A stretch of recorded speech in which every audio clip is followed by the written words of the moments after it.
que le champ médico-social, eh bien, l'idée, c'est effectivement qu'on puisse vraiment, grâce à vous, colliger un maximum d'enseignements sur des moments forts, que ce soit à différents étages, que ce soit en interne au sein de vos organisations par définition. Et on voit qu'effectivement, le sujet rétex, que ce soit le dispositif rétex, est précieux. On en parle assez régulièrement dans le cadre des CEPOM ou des évaluations, dans le cadre également de l'enquête flash qu'on va aussi faire démarrer dans le champ médico-social. Le rétex que vous avez pu mettre en place dans les Covid, durant les différentes phases de Covid, sont encore une fois importants et nécessaires pour comprendre nos organisations et comme toujours, trouver des leviers d'amélioration. Et puis le deuxième niveau, et je laisse après la parole à Pierre-Emmanuel, il est important pour nous parce que dans ce rétexte, il est aussi vis-à-vis de l'écosystème, de tous ensemble.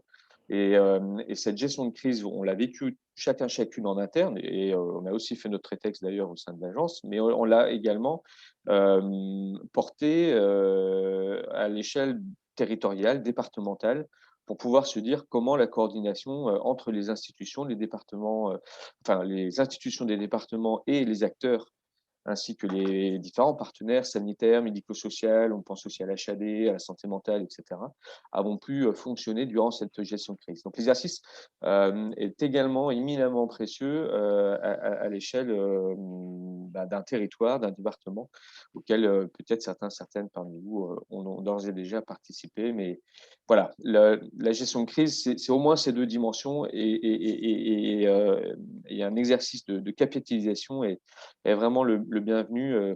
Alors, il n'y a même plus de phase tiède ou froide, mais malheureusement, voilà, il faut prendre ce temps-là pour pouvoir continuer d'apprendre et tirer ces enseignements. Pierre-Emmanuel, je te laisse la parole pour compléter avec le champ sanitaire, peut-être. Merci Benjamin, bonjour à toutes et tous. Merci beaucoup à Madame Thérien d'avoir organisé ce temps d'échange effectivement essentiel à l'aune de la crise que nous vivons. J'en profite aussi pour saluer chacun d'entre vous pour la contribution aussi à cette crise qui effectivement dure depuis maintenant plus d'un an, et je le sais qu'au sein des équipes, il y a une mobilisation quasi de tous les professionnels, de tous les instants de vos équipes pour prendre en charge l'ensemble de ces patients dans le dispositif, qu'ils soient Covid et non Covid. Parce que je le rappelle aussi, c'est important, le rétex, certes, il est sur la crise Covid, mais il permet aussi le maintien de la prise en charge de patients non Covid dans le système de soins. Et c'est pour ça que l'on se bat aussi à l'Agence régionale de santé pour maintenir ces deux activités côte à côte, même si nous avons été obligés la semaine dernière de déprogrammer une partie de l'activité chirurgicale au niveau régional pour pouvoir prendre en charge les patients Covid dans les lits de réanimation, puisqu'ils n'étaient pas en nombre suffisant à ce jour, et notamment les bras faisaient défaut. Je ne vais pas redire ce qui a été dit, effectivement, c'est d'être très rapide, mais bien sûr, je vais dans le même sens que ce que vous avez évoqué, Benjamin et Madame Thérien.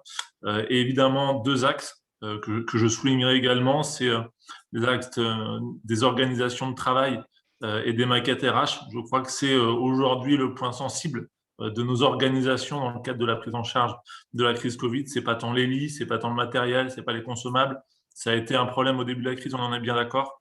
Mais aujourd'hui, ce qui fait le plus défaut, ce sont les besoins en ressources humaines, qu'elles soient médicales et paramédicales. Et donc là, c'est extrêmement important que vous puissiez échanger lors de ces rétex sur l'avenir de nos organisations, et effectivement peut-être d'aller vers davantage de formation sur les IPA, davantage de formation sur les glissements de tâches ou les protocoles de coopération, peu importe comment on les appelle, pour effectivement libérer du temps et être plus en contact des patients.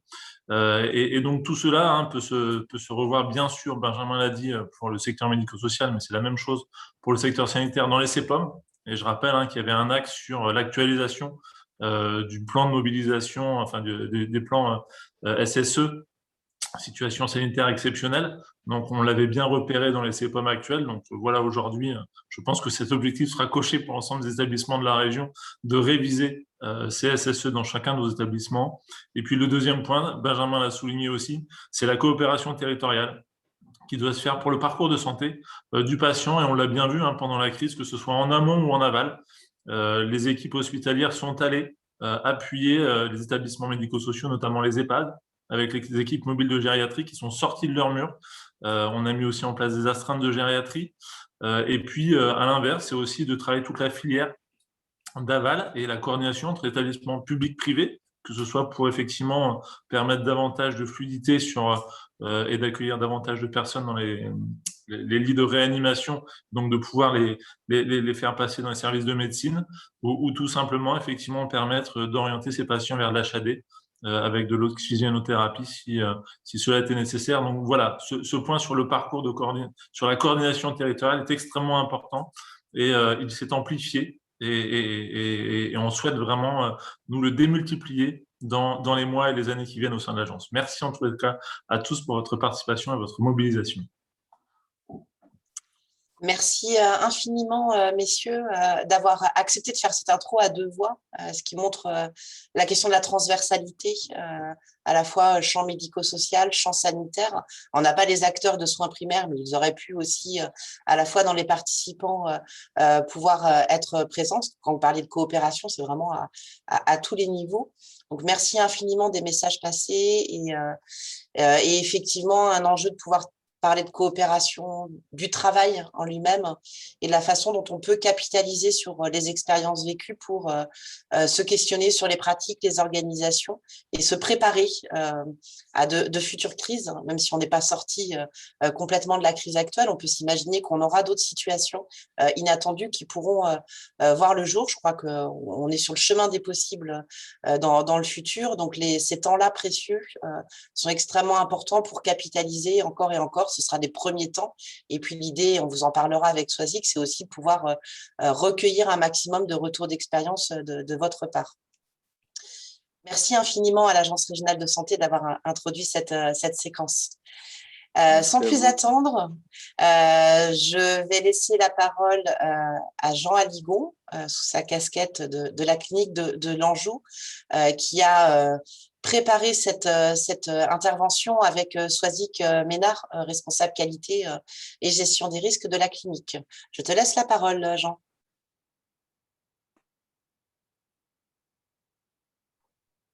Il faut que tu actives ton petit micro, Jean. Je disais merci Noémie, bonjour à tous. On vit effectivement un moment un peu compliqué avec cette crise sanitaire de la Covid-19. Pour la clinique de l'Anjou, c'est encore plus compliqué puisque le 23 janvier, nous avons été victimes d'une cyberattaque dont nous ne sommes pas encore complètement relevés et nous commencions la mutation de notre dossier patient informatisé. Et tous les établissements qui sont informatisés savent que ce changement est une période très compliquée et nous n'échappons pas à la règle. On va essayer quand même de se focaliser sur ce retour d'expérience sur la Covid-19 et de la gestion de crise que ça a nécessité. Alors, rapidement, vous voyez sur la présentation que c'est un établissement MCO qui fait 374 lits qui est situé à Angers. On peut passer, Soisic. On fait un petit retour sur un an de gestion de crise. Le 9 mars, soit un peu avant le confinement, le plan de mobilisation interne a été déclenché. Et puis le 13, donc le vendredi d'avant le confinement, le plan blanc de niveau 2 a été activé avec une cellule de crise qui se réunissait chaque semaine et a commencé la déprogrammation des interventions chirurgicales non urgentes, ce qui est un vrai challenge dans un établissement qui est essentiellement chirurgical, avec une réorganisation des plannings en 12 heures. Le 20 mars, on commençait la réorganisation de circuits, notamment les entrées et infiltrages, à la fois à l'accueil principal pour les patients et les visiteurs et par les urgences, avec un barnum à cet endroit-là, avec les mesures barrières, et puis un circuit un peu particulier pour la maternité. Le 23 mars, on mettait en place les sessions de formation pour l'habillage et le déshabillage, la prise en charge de la détresse respiratoire, à la fois en urgence et dans les services. Le 27 mars, on met en place l'appel de la veille qui n'était pas systématique et surtout, on réorganise des unités de soins critiques. Dans notre unité de soins continus, on ouvre 10 lits de réanimation et on délocalise 10 lits d'unités de soins critiques dans un service conventionnel. Et puis le 31 mars, une quinzaine de jours après le confinement, c'est l'ouverture d'un secteur dédié à la prise en charge des patients Covid.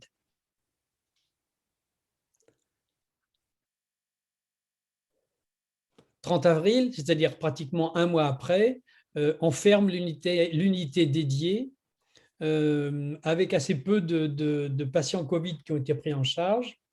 Et les patients dont le Covid est confirmé sont systématiquement transférés au CHU, alors que les patients qui sont simplement suspects sont pris en charge à la clinique de Longevaux.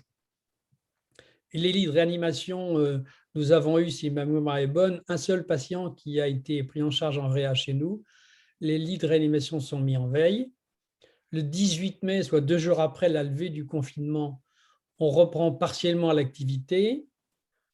Le 12 juin, on enlève le barnum aux urgences qui permettait de faire un pré-tri aux entrées. On réouvre ensuite le 15 l'accueil ambulatoire et on arrête le filtrage des entrées à l'accueil principal le 30 juin. Et puis le 21 juillet, le plan blanc de niveau 2 est levé, mais par contre, on maintient le plan de mobilisation interne. Alors, à partir de septembre, on a mis en place un retour d'expérience à 3 niveaux, dont on parlera sur la slide suivante. Donc, je poursuis le calendrier. Le 28 octobre, donc le deuxième confinement se rapproche. On déclenche le plan blanc de niveau 2 avec l'activation de la cellule de crise. Pardon. C'est pas grave. Là, du coup, une réunion toutes les 2 semaines. On avait acquis un peu d'expérience et donc c'était un petit peu moins compliqué. On faisait monter en charge les transferts entre le CHU et la clinique de l'Anjou. On a eu un petit peu plus de transferts et on réorganise à nouveau les circuits aux urgences. Le 12 novembre, on déprogrammait 20%, enfin théoriquement 20%, on n'a jamais descendu, on n'a jamais déprogrammé autant d'interventions chirurgicales que ça, mais on se préparait, on avait demandé aux chirurgiens de déprogrammer des interventions chirurgicales non urgentes. Et très rapidement, l'activité programmée a été reprise dans le courant du mois de décembre. Au 11 janvier, on démarre la campagne de vaccination des professionnels avec les services de santé au travail et la collaboration de certains médecins de l'établissement. Et le 30 mars, on réactive la cellule de crise qui est encore opérationnelle aujourd'hui. Donc, un petit zoom sur les retours d'expérience. On a fait plusieurs questionnaires en ligne. Un à la destination des professionnels, un à destination des managers et un autre à destination des médecins. Bon, vous savez que dans les cliniques, ils ne sont pas salariés de l'établissement. Et puis, deuxième épisode, on a fait des réunions de débriefing, d'abord entre les membres de la cellule de crise, ensuite avec l'équipe des responsables d'unité de soins, et puis on a eu une réunion de la commission d'éthique qui réunit à la fois des directeurs des soins et des ressources humaines, des personnels et des personnalités extérieures, une commission que je préside, et où on a pu quasiment faire un retour qui était un espace de parole extrêmement utile, où des choses même un petit peu difficiles ont été dites, et surtout perçues difficilement, et notamment les contraintes des responsables de la clinique qu'ils transmettaient aux unités de soins et qu'ils transmettaient aux soignants. Et puis, on a diffusé globalement les résultats. On va revenir dessus dans la slide suivante. 175 réponses ont été reçues, dont 32 pour des praticiens et le reste des professionnels. soit 60 dans l'administratif et la logistique, 50 infirmiers, infirmières et 31 aides-soignantes, auxiliaires puériculture et 5 sages-femmes. 2 questions avec un petit focus. 45% des répondants ont travaillé dans un secteur qui a pris en charge des patients Covid. Donc, plus de la moitié n'avaient pas pris en charge de patients Covid. Et le quart des répondants ne travaillaient pas dans leur secteur habituel de soins, c'est-à-dire qu'ils avaient été déplacés pour aider les secteurs qui prennent en charge des patients Covid. La slide. Pendant la période de crise, il y a eu, comme je l'évoquais tout à l'heure, comme ça a été évoqué à la commission d'éthique, des changements organisationnels. Ils ont été vécus, comme on peut un peu s'y attendre, de façon peu satisfaisante par 38% des agents, contre 60% qui en étaient à peu près satisfaits.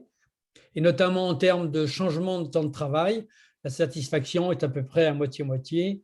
Dans les commentaires, on peut voir qu'il y avait des récupérations qui étaient imposées selon les secteurs d'activité, et puis qu'il y avait ce dont on a bien pris conscience, c'est le déséquilibre de la charge de travail entre les différents secteurs, ceux qui prenaient en charge des patients Covid et ceux qui ne prenaient pas en charge de patients Covid. Alors, la communication pendant la période de crise était plutôt satisfaisante sur les modalités d'accompagnement de la vie professionnelle, à 97%. Les recommandations et consignes données un petit peu moins à 75%, mais dans les commentaires du quart de répondants non satisfaits, c'était que les consignes n'étaient pas respectées par les usagers. Globalement, l'information venant de la CDA était satisfaisante à 75%, mais avec une marge de progression, puisque 23% des répondants indiquaient qu'ils avaient manqué d'informations. Pour ce qui était des mesures prises pendant la période de crise, pour la protection des professionnels, on était à 78% de satisfaits, avec un commentaire puisqu'on était dans une période où au début au moins, il y avait des difficultés d'approvisionnement, qui était bien sûr le manque de matériel. Et puis, pour les mesures barrières adoptées dans le cadre professionnel, la satisfaction est à peu près identique, à la fois le manque de matériel qui revenait et aussi un peu le manque d'information. La slide suivante. Alors, ce retour d'expérience a amené à un plan d'action avec surtout 2 éléments. L'amélioration de la communication. On vous a mis sur le côté là, un exemplaire d'une lettre hebdomadaire qui reprend l'ensemble des sujets, hein, les données épidémiologiques dans le département, le contexte particulier de la clinique de l'Anjou. Vous voyez, au 26 février, nous avions 6 patients Covid hospitalisés ce jour, et on était déjà à 300 professionnels vaccinés sur le pôle. Et puis les nouveautés, en termes d'organisation des visites, de la vaccination et des ressources humaines, et puis les mesures en place avec un cohorting des Covid en unité de médecine gériatrique, les tests PCR en fonction des hospitalisations complètes ou passant par les urgences, etc. Voilà, tous ces éléments d'information qui sont diffusés largement, et cette action de communication a été assez appréciée. Et puis, le deuxième élément dans ce plan d'action, c'est l'organisation du temps de travail avec une mise en place d'un planning en 12 heures qui va se maintenir dans le service de médecine et de gériatrie.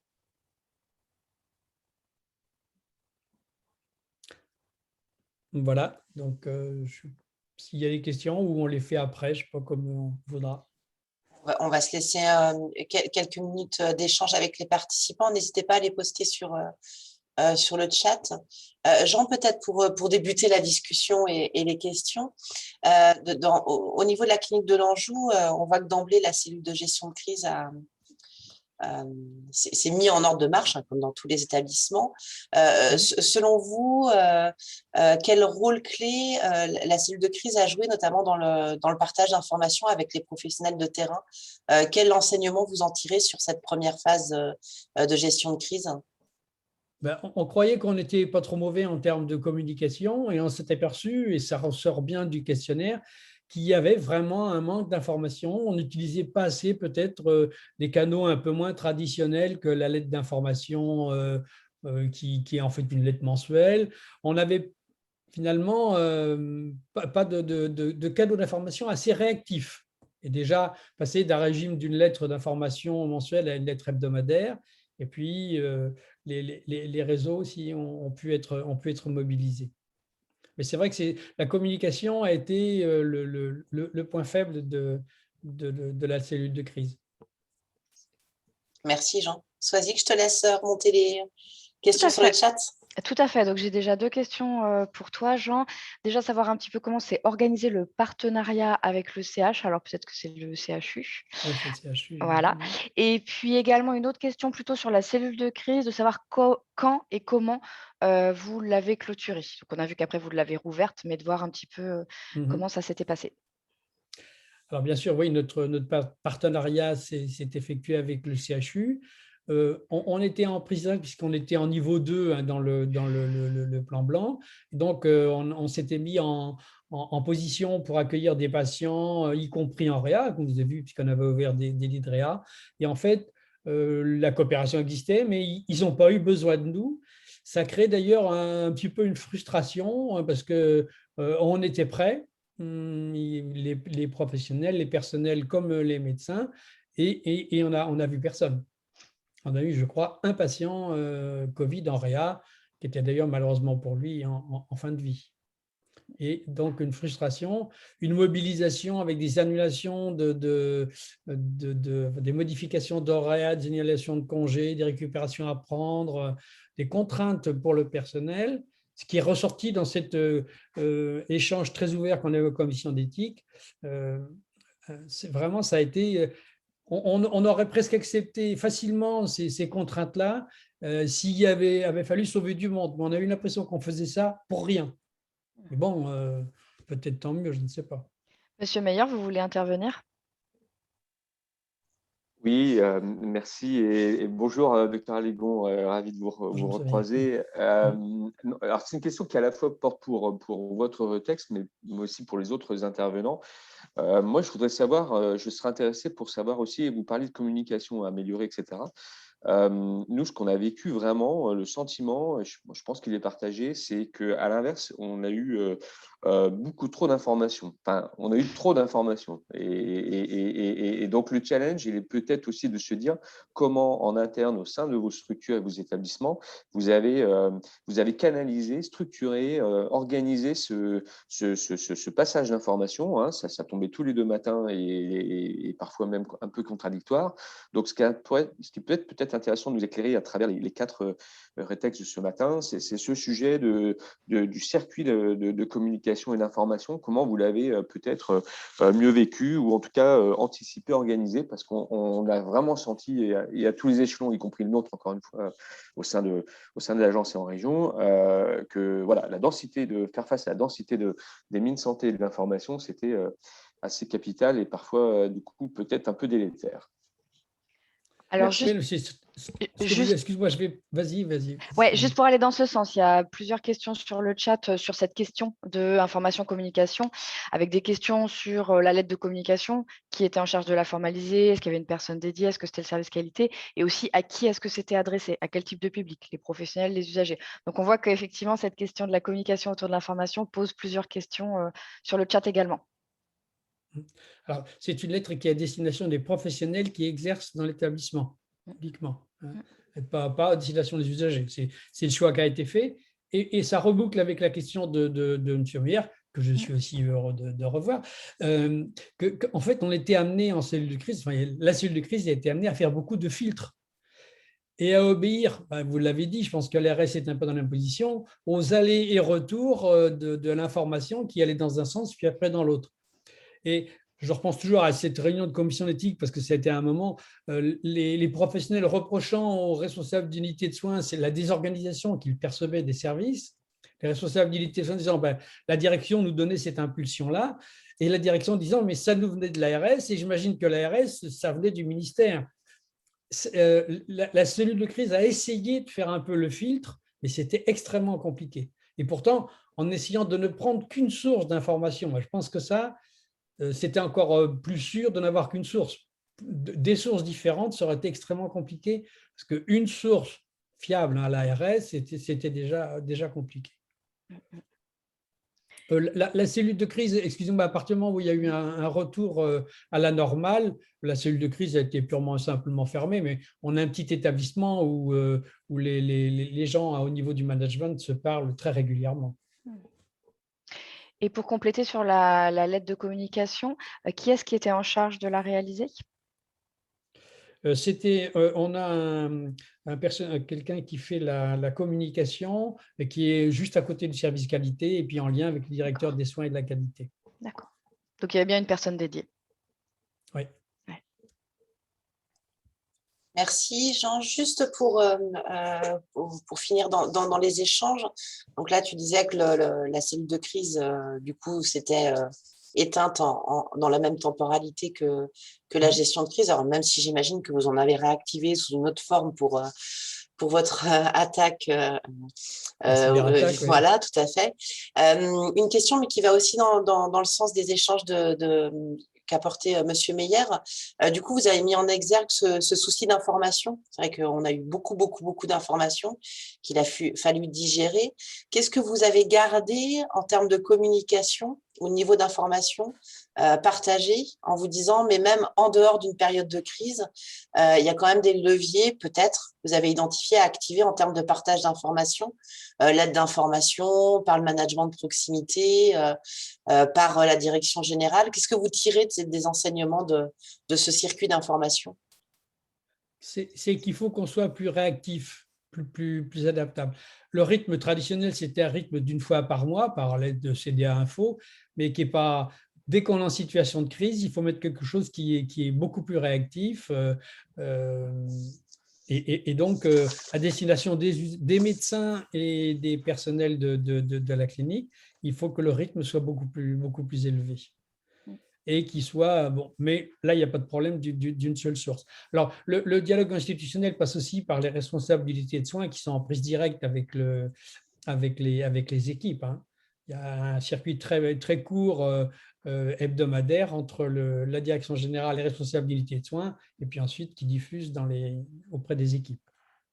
Mais c'est cette réactivité, cette adaptation continue assez proche de la communication qui est vraiment l'élément essentiel de ce qu'on retient. Et Noémie, je sais. Merci. Et on a une dernière question qui demande s'il y a un REX départemental qui serait prévu justement pour échanger sur ces relations et organisations avec le CHU, l'ARS et les différents établissements. Donc ça, je ne sais pas qui peut répondre. Alors, je sais que le président de la clinique là, est de temps en temps convié à des réunions avec le CHU. Et je ne sais pas, c'est de l'organisation, mais je ne sais pas s'il y a un retour d'expérience qui est prévu. D'accord. Merci infiniment, Jean, de nous avoir partagé ce retour d'expérience. On va laisser tout de suite la parole à Pierre Daguet. Je vois que vous êtes en duo, masqué comme il le faut pour nous partager votre retour d'expérience. Un grand merci, parce que votre retour d'expérience est d'autant plus intéressant qu'il allie à la fois les enjeux sanitaires et aussi les enjeux de continuité d'accompagnement des jeunes. Donc, on a trouvé que ce retour d'expérience était très intéressant dans la mesure où il ouvrait aussi notre regard sur le volet global de l'accompagnement des jeunes sur votre territoire. Merci infiniment à vous. Merci déjà de cette présentation. Bonjour à tous. Donc, je suis Monsieur Rottier, le directeur du Centre Soins Études Pierre Daguet, puis je suis en compagnie de Fanny Lépinégret, qui est ma responsable qualité. Peut-être déjà présenter rapidement l'établissement pour ceux qui ne nous connaissent pas. On est un établissement de post-psychiatrique Oui, voilà. Excusez-moi, on a vos diapos, donc je vais passer à Ouais. vos diapos. Autant pour moi. Est-ce qu'on les voit là ou pas? Non. Non. OK. Alors, je fais la petite manip. Excusez-moi. Voilà. Là, ça devrait être mieux. C'est mieux. Ça y est. Parfait. Du coup, Donc, tu peux descendre. voilà. Hop, Voilà, donc on est un établissement de post-cure psychiatrique de 110 lits et places. On a là une spécificité qu'on a une double prise en charge soins et études, ciblée sur une population adolescente et jeune adulte entre 15 et 25 ans, souffrant de troubles psychiques. Voilà. Et puis, on a aussi une spécificité puisqu'on a un recrutement régional, voire interrégional, puisqu'on recrute sur 19 départements, allant de la Bretagne, Pays de la Loire, bien évidemment, mais aussi un peu région centre, et puis le haut de la Nouvelle-Aquitaine. Donc, cette crise Covid chez nous a été un petit peu spécifique, puisque le jour où on a annoncé le confinement, on peut passer à la diapo suivante peut-être, merci. Le jour où on a annoncé le confinement, on a eu pas mal de nos patients élèves qui ont souhaité être confinés à domicile. Alors, ils sont en hospitalisation libre, et soit à la demande de la famille, soit à la demande des jeunes eux-mêmes, certains d'entre eux sont partis se confiner à distance, n'ayant plus les études sur site. Donc, sont restés au sein de l'établissement sur toute la période du confinement une trentaine de patients qu'on a regroupés sur 2 unités. En temps actuel, on a 6 unités d'ouvertes. Donc là, il y a eu un regroupement sur 2 unités avec arrêt et diminution de certaines activités, notamment des préadmissions, de certaines réunions. On a créé des procédures de gestion de crise sur des cas de suspicion Covid en interne. On a créé une unité spécifiquement réservée éventuellement aux cas Covid qui se déclareraient au sein de l'établissement. On n'en a pas eu finalement. Et à domicile, on avait 70 patients élèves. Donc pour cela, on a créé un suivi pluridisciplinaire en distance avec des téléconsultations téléconsultations menées ou par les médecins, ou par les psychologues, ou par les équipes soignantes à distance. Et puis, du côté scolarité, on avait eu aussi la mise en place des cours à distance, comme l'Éducation nationale le prévoyait à ce moment-là.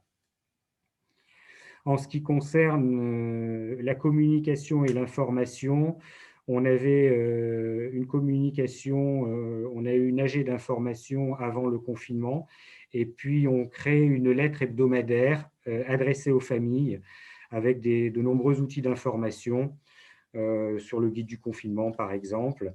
Et puis on maintenait une permanence téléphonique pour répondre aux questions des jeunes qui étaient à distance. Communication auprès des professionnels, on a fait là aussi une AG en début de confinement, et puis un point d'information quotidien ou d'une demi-heure quotidienne à la bascule entre l'équipe du matin et l'équipe d'après-midi, où on déclinait les points évoqués en cellule de crise le matin, puisqu'on avait une cellule de crise tous les matins. Comme on le disait tout à l'heure, c'est vrai qu'avec beaucoup d'informations arrivant quotidiennement, on devait s'adapter et puis éventuellement revoir nos procédures mises en place pour les adapter aux nouvelles consignes. Et le point d'information était également communiqué par mail à l'ensemble des professionnels quotidiennement. Concernant les tutelles, j'avais un lien régulier, un lien hebdomadaire avec notre inspectrice ARS. On échangeait sur la situation de manière hebdomadaire. Concernant les ressources humaines, tous les professionnels qui le pouvaient étaient en télétravail. Alors, télétravail élargi, puisque comme je disais tout à l'heure, on avait les téléconsultations, donc certains de nos médecins et de nos psychologues étaient eux aussi en télétravail et faisaient les consultations à distance de leur domicile. Et puis, on a eu au sein des équipes soignantes un turnover important pour maintenir une équité de présence sur site. Comme on a fermé plusieurs unités, on avait du personnel à disposition qui sont allés en renfort dans d'autres établissements ou du secteur. Certains d'entre eux sont intervenus sur les EHPAD alentours ou sur le PSSL. D'autres sont partis en unité Covid en Île-de-France, sur nos établissements d'Île-de-France. Et on a eu en tout un total de 48 semaines temps humain de dégagés sur les établissements de secteur en renfort. Concernant la gestion de stock et du matériel, bon, ben voilà, on a été nous aussi impactés au départ avec le peu de stock, notamment de masques, mais la situation s'est réglée au fil du temps. Au niveau de la fondation, donc c'est vrai qu'on a un avantage, c'est que on a 13 établissements répartis sur le territoire, sur la métropole, et avec le siège social qui a coordonné notamment les achats de stocks de masques dans un premier temps, avant d'avoir les dotations ARS. Voilà. Juste pour rajouter, on a quand même, enfin pour préciser dans la suite de la gestion de la crise, le deuxième confinement du coup qui a eu lieu en octobre, c'est ça, Oui. a été complètement différent puisque du coup les patients qui étaient partis pour le premier confinement sont du coup restés étant donné que la scolarité était maintenue. Donc ça a aussi modifié l'organisation. Enfin, on n'a pas repris le même schéma d'organisation sur le deuxième confinement que sur le premier confinement. Oui, tout à fait. Et aujourd'hui, d'ailleurs, si on fait le parallèle, aujourd'hui, de la même manière, on a eu l'autorisation du rectorat de maintenir notre scolarité au sein de l'établissement. Donc, les jeunes qui sont chez nous continuent à poursuivre une scolarité en classe et non à distanciel comme le reste des jeunes en France, hein. Voilà, donc on n'avait pas eu cette dérogation au premier confinement. Le recteur de l'Académie de Nantes nous a permis aujourd'hui de maintenir les cours en présentiel au sein de l'établissement, donc ce qui nous soulage grandement. Donc sur l'organisation du retour d'expérience, il y a eu deux étapes. Une étape de retour d'expérience à chaud, notamment avec les membres de la cellule de crise. Ça, c'était fin juin.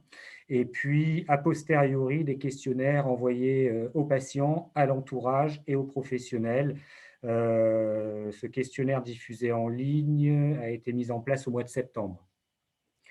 Il y avait des thématiques communes qui étaient la gestion de l'information et de la communication, la prise en charge des patients, soins études sur site et à domicile, et puis des thématiques spécifiques comme par exemple le fonctionnement de la cellule de crise, la gestion des stocks, la gestion des RH, sentiment de sécurité vis-à-vis tant des professionnels que des patients élèves.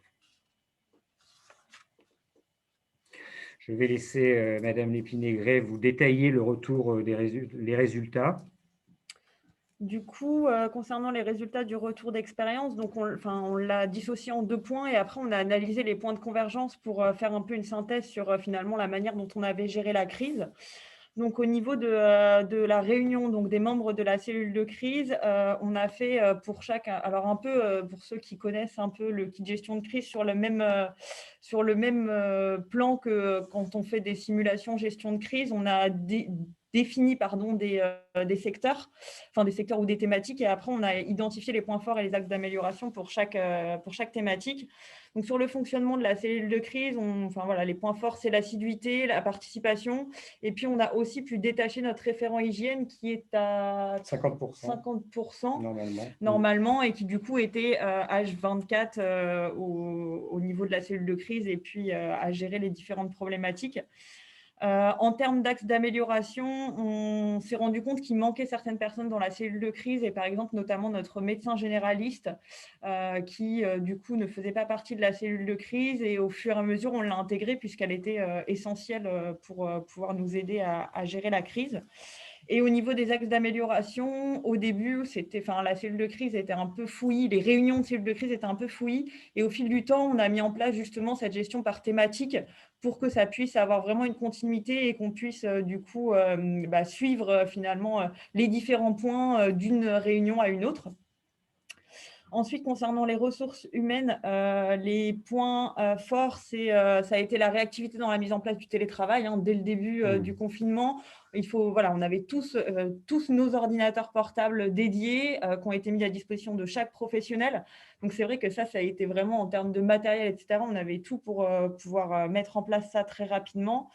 On a aussi, en termes de points forts, la mise à disposition des professionnels auprès d'autres établissements. Alors, pourquoi, mais voilà, qui a été quand même quelque chose qu'on a vraiment tenu et qui a été assez compliqué aussi parce que contacter les établissements, leur demander s'ils avaient besoin, trouver les bonnes personnes, savoir quelles étaient les ressources qu'ils avaient besoin. Ça, c'est donc notre coordinateur des soins qui a beaucoup géré ça, les liens entre les différents établissements. Et puis, en termes d'investissement des professionnels aussi, on a eu quand même des équipes qui ont été géniales dans l'investissement, dans les questions, qui étaient très actifs au niveau de la gestion de la crise au quotidien. Dans les axes d'amélioration, ce qu'on s'est dit, c'est qu'il y avait eu une rotation assez importante des professionnels et que c'était du coup assez compliqué de gérer les plannings, etc. Ça avait été un peu un casse-tête. Ça a été compliqué également pour les patients élèves qui restaient là, puisque en temps normal, ils ont une unité avec une équipe soignante dédiée. Là, du fait qu'on ait regroupé plusieurs unités sur les mêmes, avec une rotation de professionnels, ça a un peu déstabilisé les patients qui étaient présents sur ce confinement. Voilà, donc c'est une chose qu'on a en tête. Oui, on le verra après dans les retours des patients où effectivement, c'est un point qu'ils ont également mis en évidence. Et puis, il y avait la question de la répartition de la charge de travail sur les services, puisque du coup, comme M. Rottier vous disait, on a fait 2 unités, sauf qu'on avait des patients qui nécessitaient une prise en charge plus lourde. Et en fait, malheureusement, ils étaient au début regroupés sur une seule et même unité. Et du coup, par rapport aux effectifs, il a fallu qu'on se réajuste parce que du coup, on n'avait pas l'effectif nécessaire finalement pour gérer les patients, les pathologies des patients qui étaient prises en charge.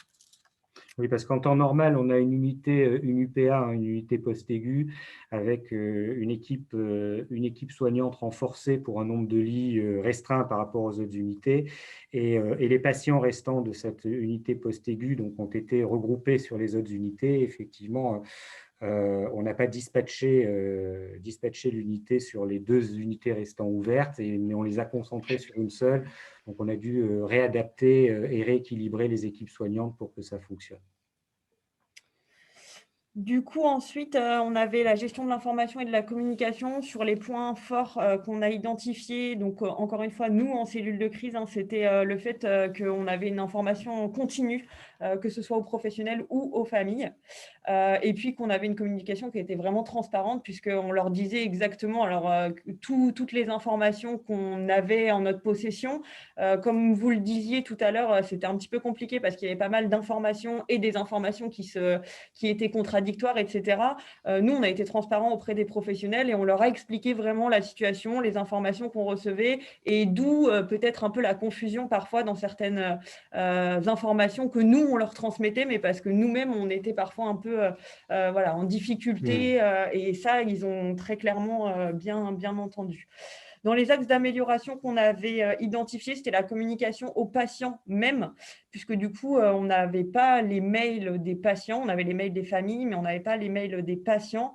Et puis, la communication avec les équipes de nuit, parce qu'effectivement, on leur envoyait ce fameux point par mail tous les jours, mais comparé aux équipes de jour qui, elles, avaient un point en présentiel avec les membres de la cellule de crise pour échanger, pour donner leurs questions, etc.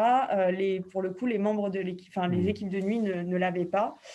On avait aussi des difficultés dans l'organisation de la communication ascendante et descendante, puisque des fois, il y avait des choses qui se décidaient en cellule de crise et qui, malheureusement, ne descendaient pas jusqu'au terrain, ou inversement, des choses qui se disaient sur le terrain et qui ne remontaient pas à la cellule de crise. Et puis, on avait aussi des difficultés de communication avec les informations du coup, de la direction générale, qui avait des cellules de crise assez régulièrement aussi, et qui, eux aussi, avaient des informations contradictoires en fonction des ARS, en fonction de pas mal de choses. Et du coup, ça a été un petit peu compliqué. Sur la gestion des stocks, le point fort, c'est qu'on a centralisé la gestion des stocks dès le début de l'annonce de la crise. On a regroupé tous les stocks de matériel nécessaires à la prise en charge des cas Covid. Et du coup, on avait un lieu de stockage unique pour tous ces matériels avec un outil de commande qu'on a créé pour savoir où est-ce qu'on en était et comment est-ce qu'on gérait nos stocks. Ça s'est mis assez rapidement en place et du coup, c'était plutôt un point fort. Par contre, en termes d'axes d'amélioration, on a identifié que notre équipe opérationnelle d'hygiène était assez peu présente. Alors pour le coup, c'est un peu contextuel dans le sens où il y a plusieurs professionnels qui faisaient partie de l'EOH qui étaient partis. Et du coup, on était en train de reconstituer une OEH dans l'établissement.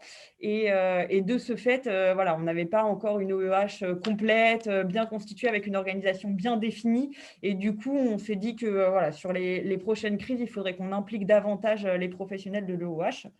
Et puis, en termes de glissement de tâches, on s'est aussi rendu compte que du coup, notre référent hygiène gérait pas mal les stocks justement de matériel nécessaire en cas de... Enfin, pour la crise. Et du coup, on s'est après recentré en se disant qu'on avait une personne qui était dédiée à la gestion des stocks et que ce n'était pas forcément le référent hygiène, qu'on avait plutôt besoin de lui sur d'autres sujets plutôt justement liés directement à l'hygiène.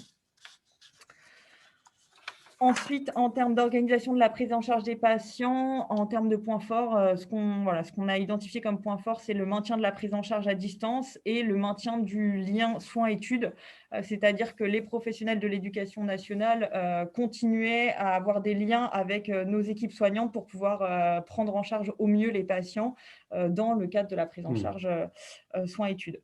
Et l'axe d'amélioration, c'était un peu la structure et l'organisation de la prise en charge à distance. Il y avait à minima un suivi hebdomadaire de chaque patient, sauf que le problème, c'est que, comme disait M. Rottier, il y avait des fois, c'était des équipes de soins, des fois, c'était des médecins, des fois, c'était des psychologues. Et en fait, il se pouvait que dans une même journée, le patient soit appelé par 2 professionnels différents, tandis qu'il n'était plus appelé de la semaine. Donc ça, on s'est dit que ça aurait été bien qu'on puisse organiser ça de manière plus claire pour que le patient ne soit pas appelé 2 fois de suite par l'établissement et puis de temps en temps pas appelé.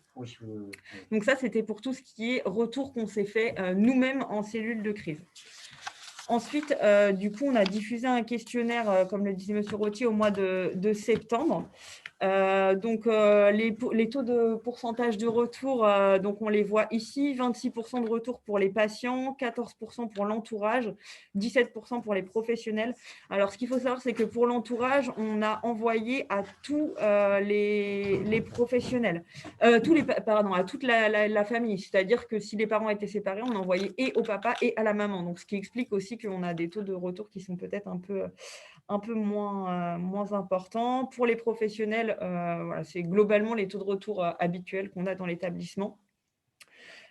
En termes de retour des patients, les points forts, c'était les moyens qu'on a mis à disposition pour garantir la sécurité. Ils se sont vraiment sentis en sécurité au sein de l'établissement. Et le maintien de la prise en charge, que ce soit en présentiel ou à distance, c'est vraiment les points qu'ils ont fait remonter. Et les axes d'amélioration, ça va être le respect des consignes par les patients eux-mêmes. Donc, certains patients dénoncent, entre guillemets, si je puis dire ça comme ça, le fait que d'autres patients ne respectent pas les consignes. Alors, c'est vrai que pour nous, en tant que professionnels, ça a été compliqué, surtout qu'on a des adolescents, du coup, qui sont pas forcément enclins à respecter de manière très stricte les consignes sanitaires. Donc, ça a été assez compliqué. Et c'est vrai qu'il y a certains patients qui avaient notamment de la famille, etc., qui nous disaient qu'ils étaient un peu déçus de leurs des autres patients. Et puis, l'axe d'amélioration, comme on le disait, la communication avec les patients présents sur site aussi a été, en fait, c'est peut-être quelque chose qu'on a un peu occulté on a fait professionnel, famille, mais c'est vrai que les patients qui étaient présents sur site, on n'y a pas forcément... En tout cas, il n'y a pas eu de communication générale directe, ça passait par les équipes soignantes et on aurait peut-être pu améliorer ça. Voilà. Ensuite, pour l'entourage, en termes de points forts, tous les retours ont été en termes de prise en charge des patients, ils étaient très satisfaits. Et en termes de communication et d'information, on a eu beaucoup de retours, notamment dans les commentaires à la fin, sur le fait que le mail hebdomadaire avait été très apprécié, tous les outils et supports qu'on leur a fournis. Donc, M. Rottier disait guide de confinement, sophrologie, annuaire des personnes à contacter. Enfin, vraiment, toutes les semaines, on leur envoyait un support de com qui leur permettait de ne pas se sentir démunis et seuls face à la situation. Et en axe d'amélioration, ce qu'ils évoquaient, c'était un peu le suivi pédagogique avec la difficulté de la mise en place de la scolarité en fait à distance qui a été compliquée, mais ça, je pense que c'est du coup pour tout le monde. Sur les professionnels, les points forts qui ont été mis en évidence, c'est aussi l'information et la communication. Ce qu'il faut savoir, c'est que les retours des questionnaires des professionnels sont assez représentatifs de la synthèse des résultats globalement. Les points forts, voilà, communication, information. L'ensemble des personnes étaient satisfaits ou très satisfaits de la communication des informations transmises. Donc, on avait vraiment 0 personne qui nous disait qu'ils n'étaient pas satisfaits. La prise en charge des patients aussi, ils ont estimé que c'était un point fort, le maintien. Et les axes d'amélioration, la gestion des ressources humaines, et notamment la gestion des plannings, mais on l'avait déjà plus ou moins identifié, nous, en réunion avec les membres de la cellule de crise. Et puis, l'organisation et les procédures applicables. Alors ça, en gros, ce qu'ils nous ont dit, c'est que c'était complexe, puisque ça a changé en permanence. Alors ça, effectivement, mais bon, c'était dû à la situation, donc, ils nous ont dit que c'était très complexe et qu'ils avaient beaucoup les versions qui étaient mises à jour en permanence, etc. Qu'est-ce qui avait changé, etc. Ça avait été assez compliqué pour eux de gérer toutes ces informations qui changent en permanence. Voilà. En conclusion, du coup, globalement, toutes les personnes qui ont répondu au questionnaire étaient satisfaites de l'adaptation de l'établissement à la gestion de crise. Par contre, on s'est clairement rendu compte que notre plan blanc ne nous avait pas servi. En fait, on ne l'a même pas ouvert parce qu'il ne correspondait pas du tout à la situation et qu'il n'était pas du tout adapté, même en termes d'organisation d'une cellule de crise, etc. Enfin, voilà, on n'avait pas du tout, on n'a pas pu l'utiliser. Donc, voilà, c'est notre principale action. Ça va être de réviser l'intégralité du plan blanc pour reprendre vraiment les différents points, constitution d'une cellule de crise, gestion RH, gestion communication, etc. etc. Donc voilà, tous les résultats ont été communiqués aux instances, donc copie de qualité, CDU, globalement ça a été CME, ça a été communiqué à toutes les instances. On a fait aussi des affichages dans les services et qu'on a envoyé par mail aux patients et aux familles. Voilà, la communication globalement sur les résultats a été faite très largement. Voilà. Merci infiniment. Vraiment, je tiens vraiment à saluer la qualité du retour d'expérience avec vraiment cette approche systémique et mobilisant l'ensemble des parties prenantes, ce qui vous a amené vraiment une richesse de contenu, alors à la fois sur les sujets d'information, ce qu'avait évoqué aussi la clinique de l'Anjou, et puis ça vous a permis aussi d'aborder les questions de coopération, de répartition des rôles et des tâches qui sont quand même, et on l'a vu, quand même au cœur du sujet, notamment du retour d'expérience sur la première période, sur le qui fait quoi, quelles ressources on a, comment on les mobilise, comment on adapte ces éléments.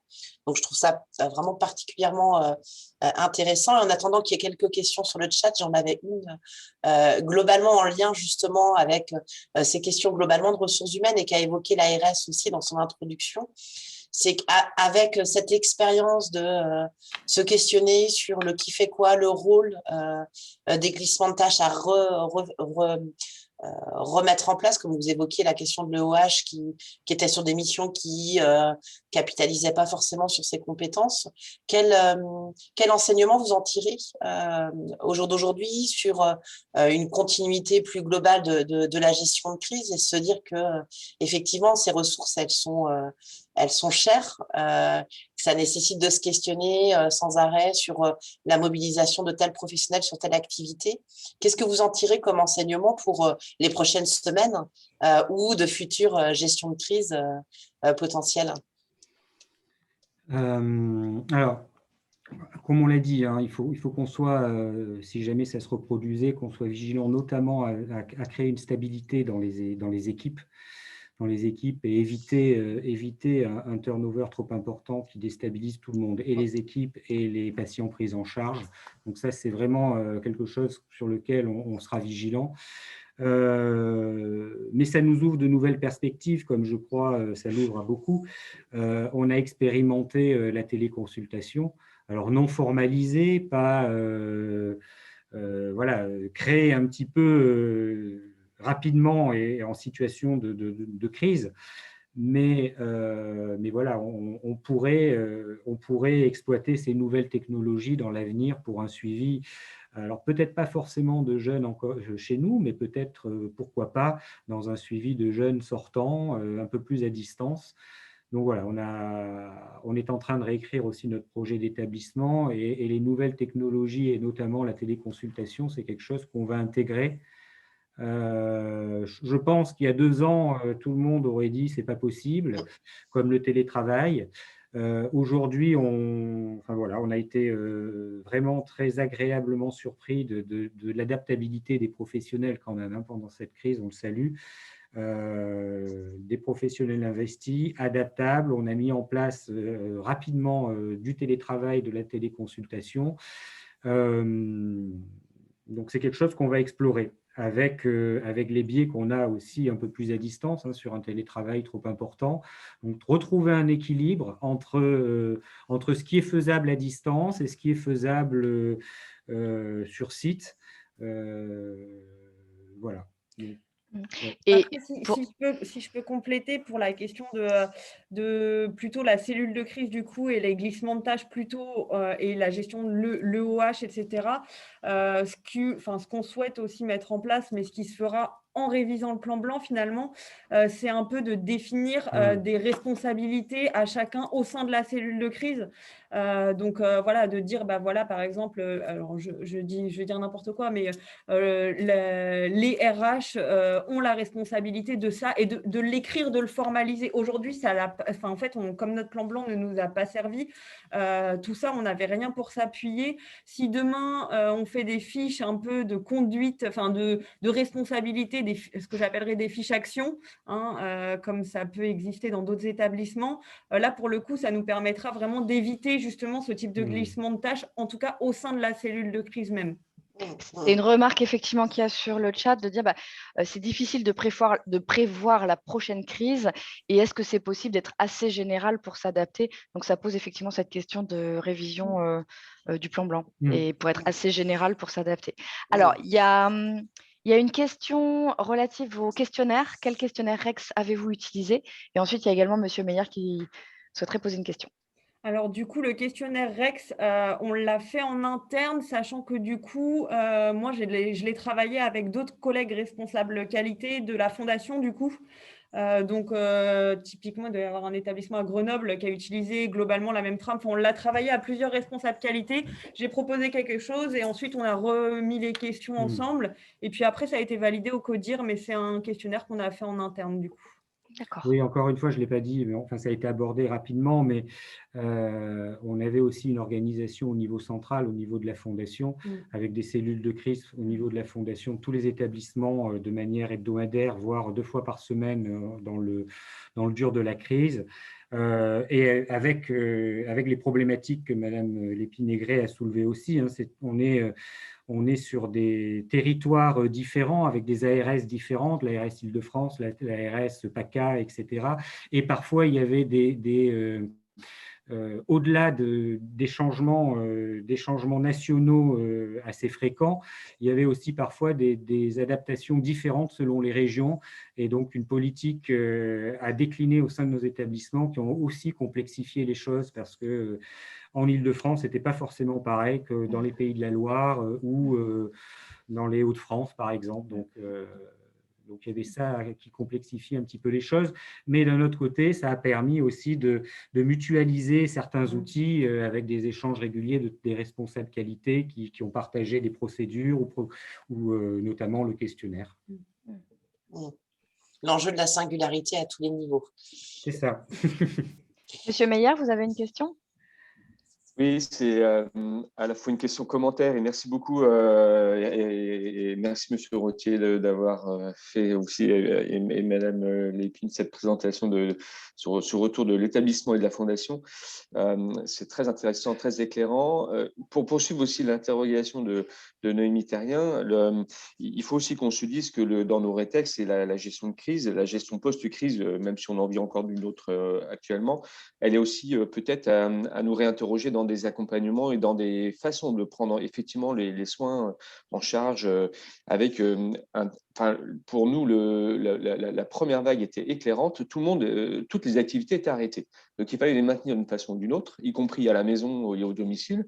Et le champ médico-social comprendra peut-être encore un peu plus. Et votre témoignage à Pierre Daguet, vous l'avez vécu comme dans le champ médico-social, c'était comment continuer finalement des accompagnements au domicile avec un niveau qualitatif, sécurité qui reste optimum. Et on est peut-être dans ce cadre-là aussi, dans des moments un peu disruptifs, comme dirait l'autre, où on peut aussi se réinterroger sur des projets de soins, des projets individualisés, en disant que finalement, le domicile, il y a eu un certain nombre de mauvais côtés et on voit les faits pervers parce que voilà, il y a après d'autres considérations cliniques qui jouent et psychiques, voire psychologiques. Et du coup, on peut quand même aussi peut-être être à l'aune de nouvelles modalités d'accompagnement, de soins. Vous évoquiez les pratiques en télémédecine, c'est un excellent exemple. Et peut-être qu'on peut en avoir d'autres aussi dans des modalités organisationnelles. Voilà, quand les enfants doivent continuer d'être accompagnés à la maison avec les parents, il y a aussi tout le sujet de la guidance, etc. Donc, c'est aussi des vrais sujets qui peuvent interroger les pratiques, enfin, plus que les pratiques, c'est les projets individualisés, quoi. Et du coup, ces rétextes, ils sont aussi précieux pour proches comme ça. Et j'en termine simplement en vous disant qu'effectivement, nous, au niveau de l'agence, on souhaite essayer de bénéficier de ce regard dans le médico-social et dans le champ du handicap par le CREAI pour pouvoir essayer de se dire, voilà, comment se sont passés les accompagnements à domicile en période de crise pour pouvoir peut-être réinterroger certaines façons de faire actuellement qui, pour certains publics, trouvent une voie intéressante finalement d'accompagnement. Alors, voilà. Donc, allez, c'était pour compléter votre propos et puis votre réflexion, notamment sur la télémédecine. Et en vous remerciant encore. Merci. Merci beaucoup. Merci beaucoup. Alors, je précise quand même, hein, c'est vrai que malgré tout, c'était une situation dégradée. Et on s'était mis en position, si le confinement actuel avait été un peu plus rigide, et notamment que l'académie ne nous permette pas de continuer à suivre les cours en présentiel, on s'était mis en mesure d'éviter une sortie massive de nos patients élèves, parce que malgré tout, la prise en charge à distance n'est qu'un palliatif. Et quand certains sont revenus, ils allaient moins bien que quand ils sont partis malgré tout. C'est-à-dire que ça n'a pas totalement remplacé, ça a limité les dégâts, bien sûr. S'ils étaient partis chez eux pendant 2 mois sans aucun suivi, ça aurait été dramatique.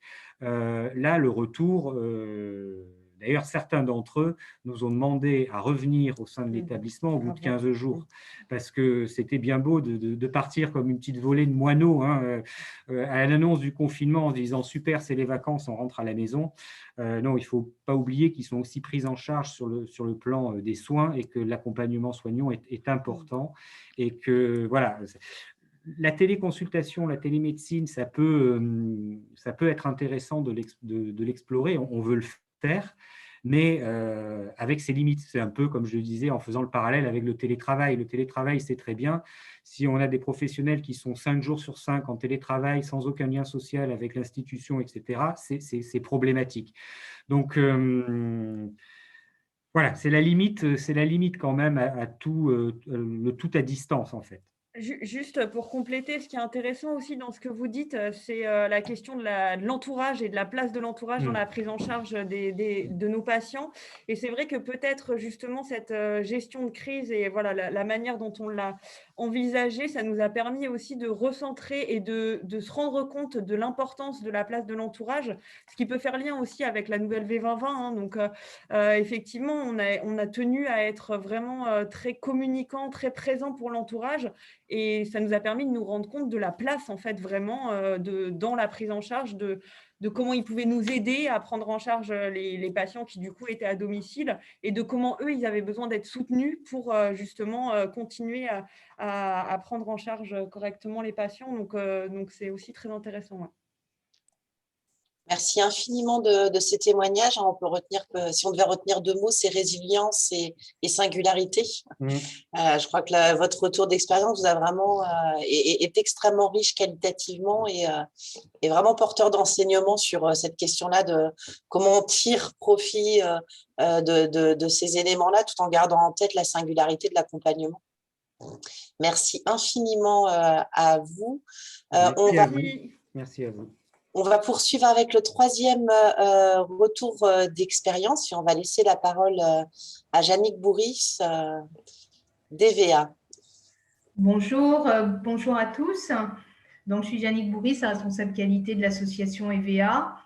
L'association EVA est basée en Vendée et prend en charge des patients toute addictologie.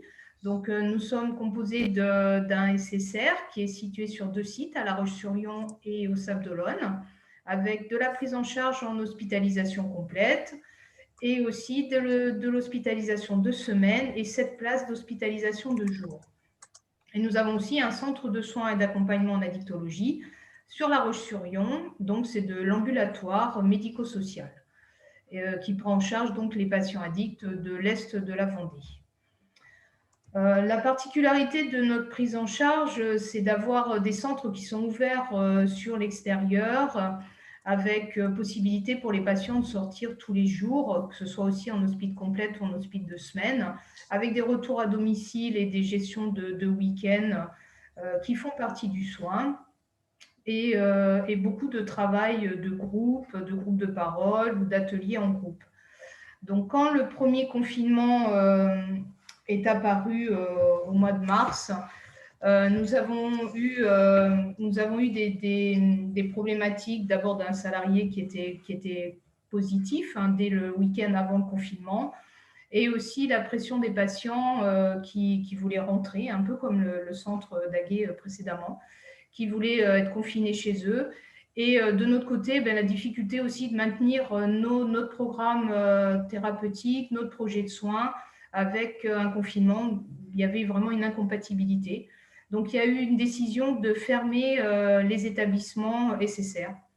Donc, ça a été un choc un peu pour tout le monde, cette fermeture.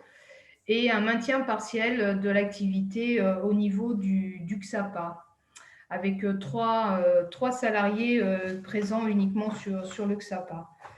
Donc, cette fermeture, comme vous pouvez l'imaginer, elle n'a pas été non plus sans réfléchir à une aide auprès de nos patients, à un soutien auprès de nos patients. Donc, parallèlement à cette fermeture, il a fallu gérer aussi des entretiens téléphoniques, maintenir le lien avec les patients qui étaient hospitalisés précédemment et aussi orienter sur le XAPA qui était ouvert, sur l'ambulatoire pour essayer de maintenir au maximum de consultations. Il y a eu aussi le maintien des ordonnances et des traitements par les médecins. Donc, sur cette période qui était difficile pour nos patients avec des problématiques d'addiction qui se sont majorées durant le confinement, on a ressenti beaucoup de difficultés auprès aussi des professionnels qui restaient, qui menaient ce suivi téléphonique, une charge mentale importante. On avait fait choix de garder la même équipe qui assurait le suivi de ces patients pour faciliter la continuité de cette prise en charge, pour éviter aux patients de répéter son histoire, ses problématiques, si d'autres professionnels prenaient les parcours, prenaient la suite de la prise en charge. Néanmoins, pour ces personnes, la difficulté a été, cette période a été difficile et avec une charge importante, mentale importante par rapport au suivi de ces patients. Donc, on avait en parallèle, on avait des professionnels qui étaient présents sur site quelques jours par semaine donc pour assurer le suivi téléphonique. On avait des personnels qui étaient à la maison, confinés ou en garde d'enfants, hein, suivant les problématiques. On a aussi mis en place du télétravail pour la partie administrative quand ça a été possible. Les médecins se sont proposés et ont été mis à disposition du CHD pour assurer des consultations Covid. Et les locaux ont été réquisitionnés par le CHD aussi de La Roche-sur-Yon pour héberger d'éventuels soignants, ce qui ne s'est pas passé. On n'a pas hébergé de personnel, mais on a dû préparer nos locaux dans cette éventualité. Et aussi, on a participé à la mise en place d'un centre d'hébergement de patients sans domicile fixe qui seraient atteints de la Covid sur la commune de Longeville. Donc, toutes ces différentes situations de la part des salariés ont fait que quand on a pu réouvrir au mois de mai, on a procédé à des réouvertures progressives. Alors, j'avais les dates le 25 mai sur La Roche-sur-Yon et le 27 avril sur les Sables d'Olonne, on a pu réouvrir nos établissements de manière progressive et de manière avec un fonctionnement qui aujourd'hui n'est pas encore complet, puisqu'on n'a pas pu réouvrir la totalité des lits pour garder les distanciations sociales, parce qu'on a des chambres doubles qui ne sont pas adaptées, parce qu'on n'arrive pas à maintenir des activités de groupe avec suffisamment d'espacement entre par exemple les salles de sport, etc. Donc, quand on a réouvert ces établissements, on s'est aperçu que le personnel avait besoin de s'exprimer sur son vécu de toutes ces situations un peu différentes qui avaient jalonné le confinement. Et donc, ça a été un des éléments qui nous a incité vraiment à faire un rétex et à pouvoir aller chercher un petit peu le vécu des professionnels. Parallèlement, nous avons été contactés aussi par une psychologue de la médecine du travail qui nous proposait un accompagnement. Et donc, la direction et la cellule de crise, on a rencontré cette psychologue du travail. On a décidé donc de travailler avec elle. Et le questionnaire que nous avons utilisé a été créé en collaboration avec la médecine du travail. Le CSSCT aussi a été beaucoup impliqué dans cette démarche de retour d'expérience auprès des équipes. Donc ça a été le premier axe de retour d'expérience qu'on a voulu mener autour d'un questionnaire en collaboration avec la médecine du travail. Donc. Et il y a eu un deuxième axe dans un deuxième temps qui a été d'utiliser un des outils de réseau Calirel et de l'IFORAP, qui était la grille d'évaluation de la gestion de crise. Et ça, on a pu le réaliser au mois de septembre. Donc, pour revenir sur le questionnaire a été envoyé à l'ensemble des salariés. On a pu avoir un taux de retour vraiment important de 78%, avec une majorité quand même de retour sur les professionnels du médico-social, donc de l'établissement qui a continué à tourner, avec des infirmiers, des médecins qui étaient présents, des psychologues qui avaient fait du suivi par téléphone, des médecins aussi qui ont commencé à initier des téléconsultations, et avec une reprise progressive de l'activité au fur et à mesure que nous avons pu mettre en place toutes les mesures barrières et pouvoir intégrer la venue de plus d'usagers dans nos locaux. Donc là, il y avait une forte demande des professionnels du côté médico-social.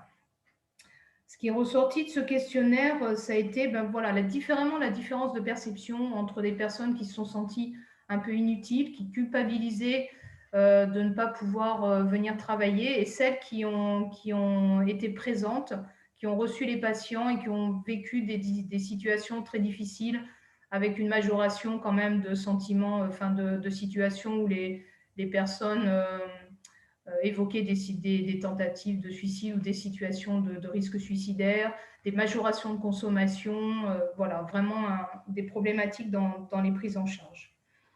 Donc, à l'issue de ce questionnaire, le travail se continue aujourd'hui avec la médecine du travail, puisque le CSSCT et la direction ont créé un comité de pilotage QVT, de qualité de vie au travail. Donc, cette démarche il y avait déjà une volonté de travailler sur la qualité de vie au travail, il y avait déjà eu des petites choses, mais vraiment, le retour d'expérience, ce questionnaire et le travail en collaboration entre le CSSCT, la direction et la médecine du travail a vraiment impulsé la mise en place du comité de pilotage de qualité de vie au travail. Donc, aujourd'hui, ce COPIL a démarré son travail. Et une des premières actions, ça a été de faire vraiment une réunion de ce qu'on peut appeler de régulation, hein, d'expression des salariés avec la psychologue du travail.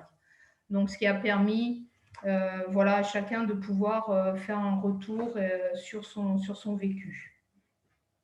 Donc ça, c'est vraiment été la première étape. Sur l'axe 2, donc, on a utilisé l'outil proposé par l'IFORAP, la grille d'évaluation de la gestion de crise. Donc, on s'est interrogé, là, c'était un CODIR, un CODIR dans lequel est représenté la CME, puisqu'il y a le président de la CME qui intervient. Les cadres de proximité aussi les 2 cadres référents des établissements ont été invités. Et puis le comité de direction, les cadres. Donc, on a pu développer cet outil. Ce qui est apparu comme axe d'amélioration, on ne va pas être original hein, par rapport à ce qu'ont pu dire les personnes précédentes, mais la communication. La communication est sortie. Alors, il y a eu des points forts et des points améliorés. Le point fort, ça a été la communication vers nos professionnels avec un mail hebdomadaire de la directrice pendant toute la période de confinement et un petit peu après, à la reprise aussi d'activité, pour informer l'ensemble des professionnels de ce qui se passait dans nos établissements et de comment vivaient ou essayer de reprendre l'activité dans nos établissements. Par contre, la communication envers nos partenaires, plutôt externes sur le site internet envers nos partenaires a été plutôt moyenne et par exemple, un certain nombre de médecins généralistes ou de partenaires ne savaient pas que l'établissement médico-social était resté ouvert et qu'on continuait à recevoir des usagers pendant cette période de confinement. Donc, aujourd'hui, on vit encore hein, des périodes de confinement. On a pu améliorer cette communication de façon à permettre à l'ensemble des usagers de bénéficier des services. Pour ce qui est du plan blanc, effectivement, on a aussi les mêmes difficultés que l'établissement précédent, avec un plan blanc qui n'était pas vraiment adapté, qui était pas forcément bien réactif, notamment au niveau du médico-social, où le plan bleu n'était pas obligatoire. On n'avait pas voulu créer un plan bleu spécifique au médico-social, on avait utilisé un plan un peu plus général, et on s'est aperçu que non, il fallait vraiment accentuer la réflexion et créer quelque chose de plus adapté aux problématiques vraiment de l'établissement médico-social. On a pu travailler aussi sur la mise en place d'une gestion stock de matériel Covid. Bon, là, un peu comme tout le monde aussi. On n'avait rien en place, on n'a pas de pharmacie, on n'avait pas de personnes dédiées, on n'avait pas de choses spécifiques. Donc, on a tout créé de A à Z en mettant un petit logiciel aussi en place, en créant des responsabilités, des niveaux d'alerte, enfin voilà, une gestion de stock complète. Et puis, qu'est-ce que je voulais rajouter? On a créé un espace documentaire pour les documents spécifiques Covid. On a vu la difficulté qu'avaient les professionnels à retrouver les dernières consignes avec les changements qui étaient quand même très rapides parfois dans les affichages, dans les consignes. Donc, on a créé un espace spécifique pour les documents Covid de façon à ce que chacun puisse retrouver rapidement la dernière consigne qui va l'intéresser. Donc voilà pour la partie. Alors effectivement, on a créé aussi depuis un questionnaire, enfin c'est pas un questionnaire complet. On a utilisé l'opportunité du travail sur l'évaluation interne dans l'établissement médico-social, puisqu'on a terminé notre évaluation interne au mois de mars, pour interroger les partenaires et les usagers sur leur vécu de la crise. Voilà, donc on n'avait pas fait d'intervention particulière dans ce sens-là, mais on a profité de l'évaluation interne pour avoir un petit volet d'interrogation sur comment les personnes avaient pu vivre cette année de crise Covid, et est-ce qu'on avait répondu à leurs attentes, est-ce qu'on avait été bien présent pour eux. Donc, peut-être en conclusion, il y a peut-être des parties où je suis allée un petit peu rapidement, peut-être qu'on reviendra dessus tout à l'heure avec les questions. On n'a pas eu de frein particulier pour déployer ce retour d'expérience, puisqu'il y avait quand même une forte volonté de la direction. Et puis on a vu aussi que les salariés avaient besoin de s'exprimer, donc ça a été bien vécu. On aurait voulu déployer d'autres outils, bon, on n'a pas eu le temps, mais ça, c'est pas grave, on a déjà fait ce qu'on pouvait. Les principaux enseignements, au vu de cette expérience, de la fermeture de nos établissements pendant le premier confinement, de la difficulté à réouvrir, du vécu de tous, des salariés, des patients, il est évident qu'aujourd'hui, nous avons vraiment une volonté très forte de maintenir l'établissement ouvert, quelles que soient les difficultés, quel que soit le nombre de patients qui souhaitent écourter leur séjour. C'est vrai que sur un groupe de 20 patients, s'il y en a la moitié qui rentrent, effectivement, on se retrouve vite en difficulté pour avoir une dynamique de soins, pour pouvoir animer des groupes. Mais aujourd'hui, on a quand même cette volonté collective, individuelle de garder les établissements ouverts. Et puis, on a pu avoir une prise de conscience aussi de notre capacité à être réactif et à s'adapter. Voilà, c'est un peu aussi le bon côté, finalement, il faut en trouver parfois dans les crises, de dire qu'on a été en capacité aussi de réagir, de s'adapter. Et donc, ça, c'est plutôt un point aussi qui va nous donner la force de continuer. Et au-delà de ces bons points, aujourd'hui, on voit quand même qu'il y a une lassitude, une fatigue des professionnels vis-à-vis de... Ça, je pense qu'elle est générale, elle n'est pas spécifique à notre établissement, bien évidemment, vis-à-vis des contraintes Covid, vis-à-vis de tous ces mouvements qu'on nous demande régulièrement.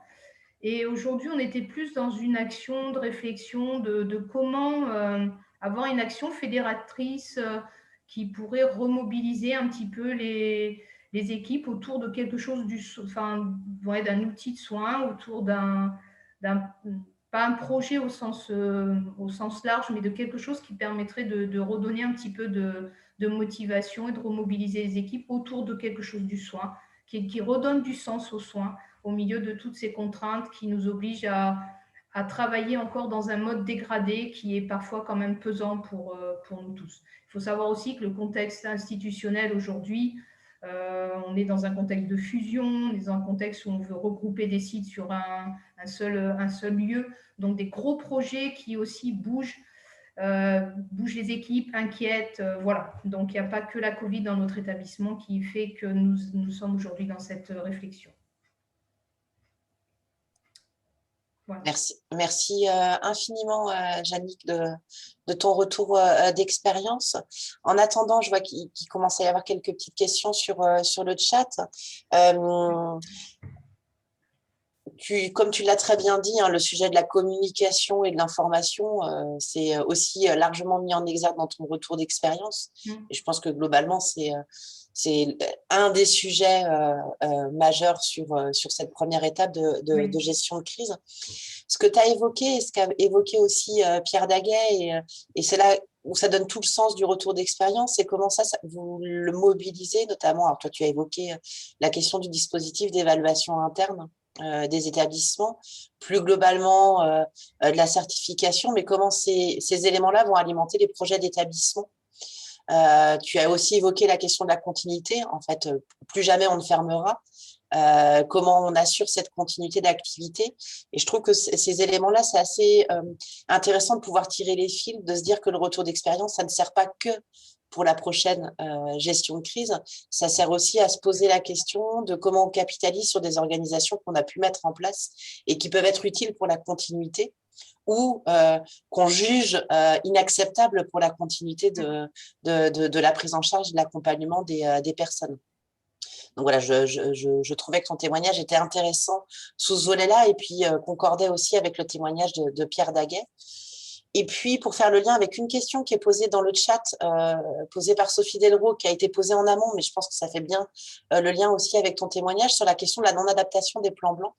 Tu as évoqué aussi le fait qu'on est obligé de refaire un plan bleu, réfléchir sur nos reprises d'activité. Et Sophie indiquait que la non-adaptation des plans blancs n'est-elle pas due à la cinétique lente de cette crise Covid? Et plus globalement, moi, je me posais la question, mais pour laquelle on n'a peut-être pas la réponse ici, mais est-ce que dans cette gestion de crise, les plans blancs tels qu'on les a imaginés, même s'ils sont faits pour gérer l'inattendu, est-ce que déjà cette crise-là était tellement inattendue qu'on ne se l'imaginait même pas dans l'inattendu? Et que du coup, tout ce qu'on avait pu écrire était re-questionné. On ne s'est jamais imaginé que l'ensemble des activités devaient être fermées. Et on ne l'avait peut-être pas prévu dans les plans blancs, comme l'évoquait Fanny. Et du coup, peut-être que là, on n'est plus dans une vraie gestion de crise inattendue. On est peut-être malheureusement dans une gestion de crise chronique. Et le lien la difficulté qu'on a, c'est de savoir si cette gestion de crise chronique ne va pas devenir une normalité. Et comment on fait pour être résilient tout en conservant cette singularité? C'est une vraie question globale. Je suis plus sûre qu'on est vraiment dans une gestion de crise telle qu'on se l'imaginait en mars 2020, malheureusement. Oui, parce que le retour à la normale sera toujours un retour dégradé par rapport à la normale qu'on a connue, et il faut effectivement qu'on continue d'imaginer un fonctionnement qui sera la normalité et qui aujourd'hui n'est pas encore peut-être complètement calé parce qu'on a encore des difficultés sur certains points, oui. Notre projet de soins, aujourd'hui, on réfléchit sur un nouveau projet médical pour notre nouveau site et effectivement, des contraintes qu'on a vécues sur le fait que nos chambres doubles ne soient pas adaptées. Bon, voilà, donc il n'y aura pas de chambre double dans le prochain site. Bon, ça, c'est un peu aussi l'intimité du patient, etc.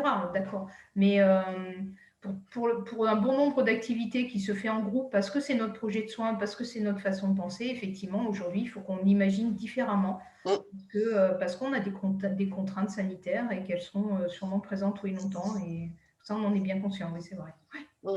Et c'est vrai que le retour d'expérience ce qu'on n'a pas évoqué en introduction, c'est qu'on avait fait une petite enquête en janvier 2021 pour vous questionner. Et d'ailleurs, c'est pour ça que plusieurs établissements témoignent là sur nos 4 webinaires pour questionner les établissements sur s'ils avaient pu réussir à mettre en œuvre ou pas le retour d'expérience. Et on voit que le deuxième pic épidémique a un peu stoppé la dynamique de retour d'expérience. Et pourtant, on voit bien l'importance de pouvoir mobiliser ces outils de retour d'expérience, non pas simplement pour capitaliser ou pour regarder ce qui s'est passé sur la première période de gestion de crise Covid, mais aussi pour alimenter la réflexion autour des projets des équipes, projets de soins et plus globalement de projets d'établissement. Et on a tout intérêt, en fait, à mobiliser ces outils. Et je dirais qu'aujourd'hui, il n'est pas encore trop tard pour rendre factuel et argumenter les choix que vous pouvez faire pour la continuité des soins dans les semaines et dans les mois à venir. Oui, tout à fait. Oui. Alors, il y a une petite question, je crois, Swazik, sur… Tout à fait, sur les possibilités de partager peut-être les modèles de questionnaires pour les salariés et pour les résidents patients. Oui, bien sûr. Il n'y a pas de souci de mon côté, oui. Après, c'était un petit questionnaire assez basique qui était pas… qui était assez simple.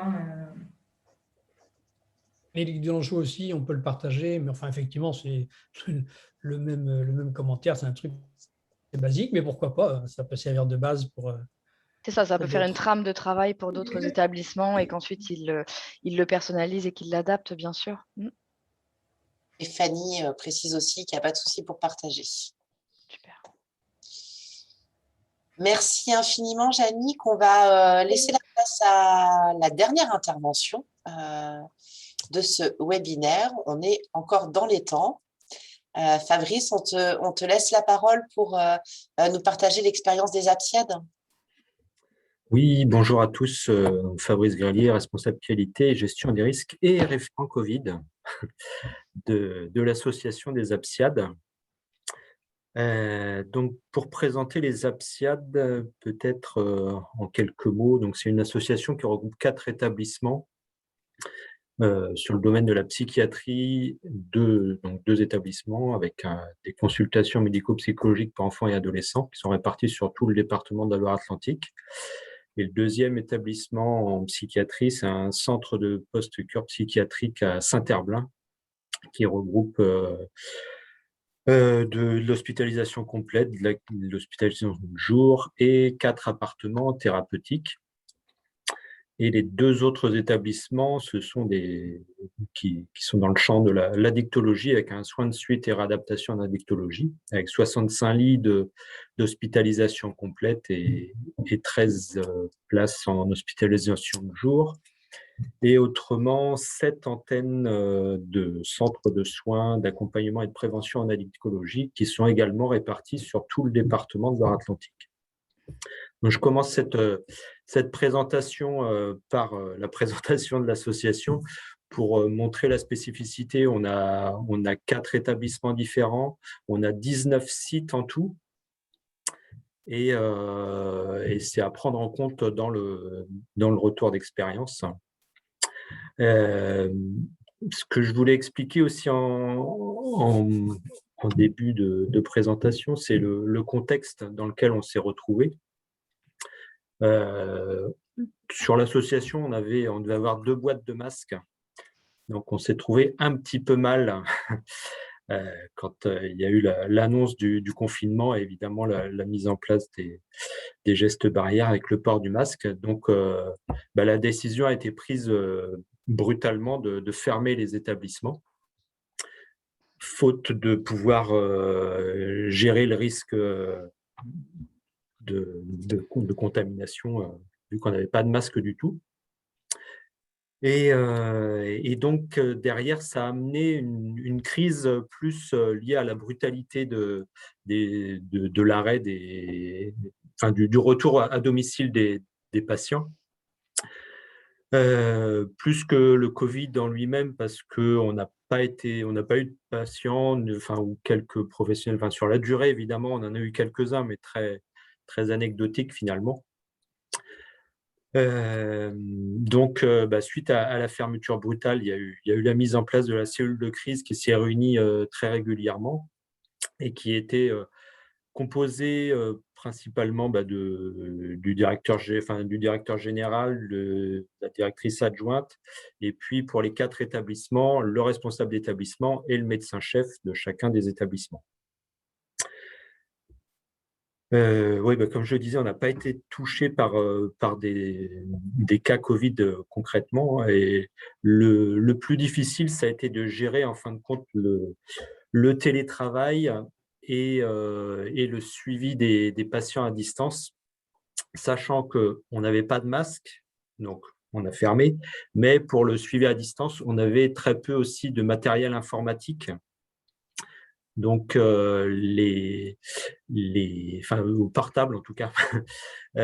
Donc, les suivis à distance ont été, j'utilise le mot en mettant pas trop de guillemets, ça a été du bricolage en fait, avec l'utilisation de téléphones, des téléphones personnels, des téléphones portables personnels pour contacter les patients, et puis pour communiquer aussi entre les professionnels, soit avec WhatsApp ou des réseaux sociaux divers et variés. Donc, je tenais à souligner le professionnalisme, l'adaptabilité, la réactivité des professionnels qui se sont démenés pour trouver des solutions, mais qui n'ont pas été simples à mettre en place. Donc voilà la problématique qui était plus technique que Covid, entre guillemets. Et puis finalement, avec l'arrivée des masques qu'on a pu réceptionner, eh ben, on a pu reprendre l'activité en présentiel, ce qui a fait beaucoup de bien aux équipes et aux patients. Voilà pour présenter la situation globalement et nos problématiques particulières. Moi, je vous ai fait une petite slide pour la méthodologie du RETEX. Donc, quand on s'est posé la question de mettre en place un RETEX, on s'est aperçu qu'il y avait beaucoup d'outils à disposition, mais beaucoup d'outils qui étaient spécifiques sur le Covid. Et donc, finalement, on s'est tourné vers l'outil d'analyse systémique de la gestion de crise qui était plus général et qui nous correspondait mieux, en fait. Et dans cette envie, on a la deuxième envie dans ce RETEX, c'était d'impliquer le maximum de personnes, mais on n'avait pas trop de temps, donc on est passé par les instances. Donc on a impliqué les 4 instances qui regroupent l'ensemble des parties prenantes d'un établissement, donc le comité de direction, donc qui servait aussi de cellule de crise, la CME qui regroupe tous les médecins, la CDU qui regroupe notamment les représentants d'usagers, et puis le CSE qui a été très participatif tout au long de la crise, qui s'est beaucoup impliqué en appui et en relais aussi des difficultés des professionnels. Et le CSE a également diffusé un questionnaire auprès des professionnels qui a complété le RETEX avec cette autre approche par le questionnaire. Du coup, ouais, l'outil analyse systémique a été beaucoup alimenté par la cellule de crise, parce que c'est là que les personnes avaient le plus d'éléments à apporter. Mais l'autre aspect de cet outil, c'est qu'il a été très pédagogique. Il a permis de communiquer à l'ensemble des instances sur l'ampleur et puis tout ce qui était vu en cellule de crise, qui n'était pas obligatoirement communiqué au fur et à mesure à toutes les instances. Donc là, ça a permis de faire le point sur pas mal de choses, même si chaque instance n'a pas pu apporter des éléments concrets, ils ont pu en discuter de ce qui avait été apporté par les membres de la cellule de crise dans cet outil-là. Et puis l'autre intérêt de cet outil, c'est que ça a facilité l'analyse et la définition d'un plan d'action derrière. Voilà. Donc, pour continuer, donc les faits marquants. Donc, ça a été la fermeture brutale qui a été très difficile à vivre pour un certain nombre de professionnels, et puis pour un certain nombre de patients également, même si ils ont, dans la grande majorité, bien compris la situation et compris que l'intérêt de revenir à domicile. Et puis voilà, donc la réouverture progressive qui a été vécue de façon très positive, aussi bien par les professionnels que par les patients.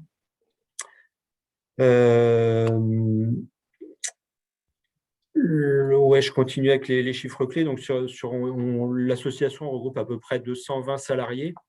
Sur le questionnaire qui a été distribué par le CSE, on a eu 36 retours, donc une participation pas très